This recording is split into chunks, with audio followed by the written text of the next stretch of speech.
महाराज महाराज राक्षसले हामीलाई बच्न नदिने भयो। आज पनि दुईजना हाम्रो साथीहरूले खाइदियो।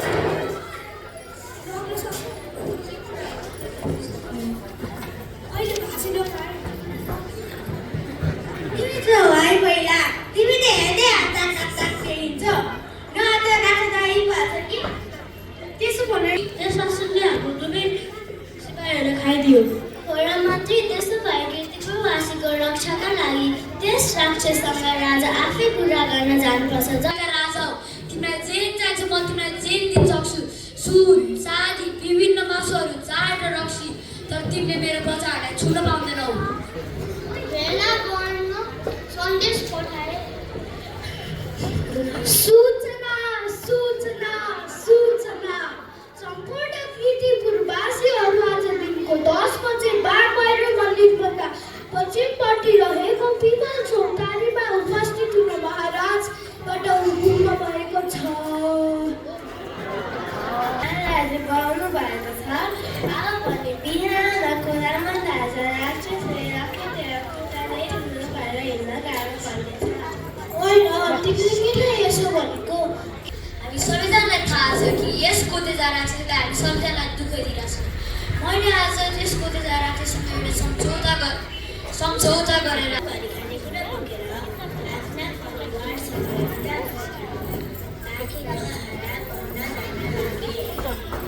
एक दिन एउटा घरबाट भयो। त्यो घरमा आमा र छोरा मात्र थिए। आमा केही काम गर्नुहुन्थ्यो। यति घरमा एउटा परदेशी आउनुभयो।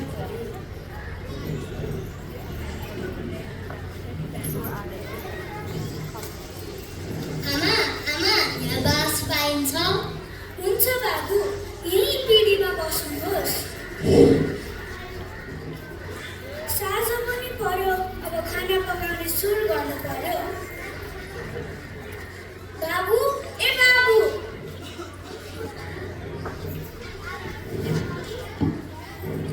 हजुर, खाना खान आइज। हस् आमा।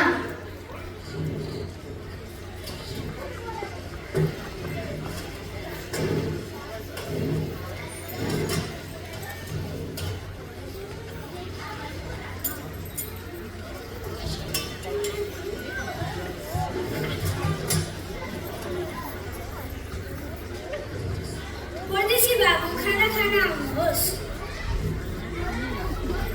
बाबु, भोलि त राक्षसको आहारा बन्न जाने हाम्रो घरको पानी हो। त्यसैले म जान्छु, तिमी राम्रोसँग बस्नु है। आमा, त्यसो नभन्नु। तपाईँलाई राक्षस कहाँ पठाएर म कसरी बस्न सक्छु? म जान्छु। होइन बाबु, त्यसो नभन। म त डाँडा माझेको जुन आज हो कि भोलि तिमी राम्रोसँग बस्नु है। आमा आमा के भन्नुभएको परदेशी बाबु? आमा, तपाईँहरू केसको बारेमा कुरा गर्नु भइरहेको मलाई पनि भन्नुहोस् न। बाबु, यो कीर्तिपुरमा एउटा कोटेजा भन्ने राक्षस छ। त्यस राक्षसलाई हरेक दिन खरबन गरी खानेकुरा बोकेर त्यसको आहारा गर्न जानुपर्छ। त्यसैले को जाने भनेर सल्लाह गरिरहेको। ए, त्यसो हो भने भोलि तपाईँहरू कोही पनि जानु पर्दैन। म जान्छु। तपाईँहरू एकअर्काको अभावमा कसरी बस्न सक्नुहुन्छ? तपाईँ जानुहुन्छ त भन्नुभयो, तर राजा हामीसँग रिसाउनुहुन्छ कि? नडराउनुहोस् आमा, म राजासित आफै कुरा गरौँला। हुन्छ, त्यसो भए जानुहोस् न त।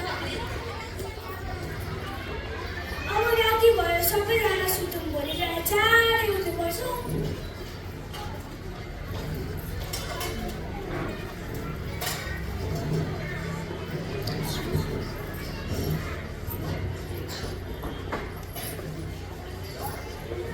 अर्को दिन बिहान परदेशी घरपरभरि खानेकुरा बोकेर कोटेजा कहाँ जान्छन्। त्यसले सबै खानेकुरा खाएर परदेशीलाई पनि खान खोज्छ।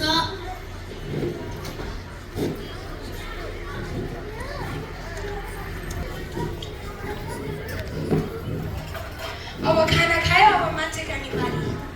पर्ख राक्षस, मलाई खानुभन्दा अगाडि म तिमीसित एउटा कुरा गर्न चाहन्छु। के कुरा? छिटो भन। तिमी त कस्तो बलियो र बहादुर छौ। म त तिम्रो अगाडि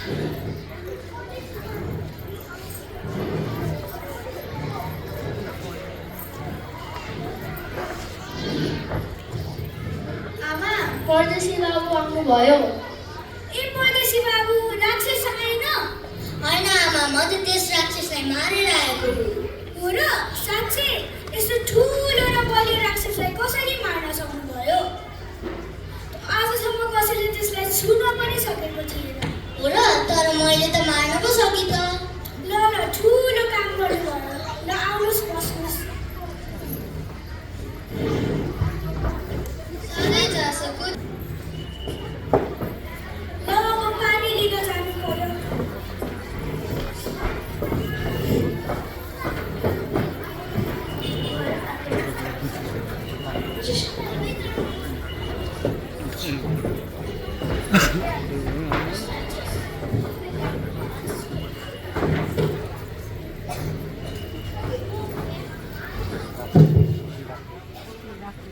दर्शन गरे महाराज।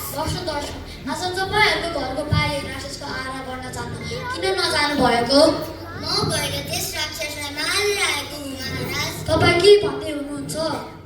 साँच्चै हो महाराज, नपराई भुलिबक्स्योस् महाराज।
मध्ये एक देवीको रूपमा मानिने इन्द्रायणी भगवानको रथलाई नजायज जात्रामा विशेष गरिने समुदायमा प्रचलित छ।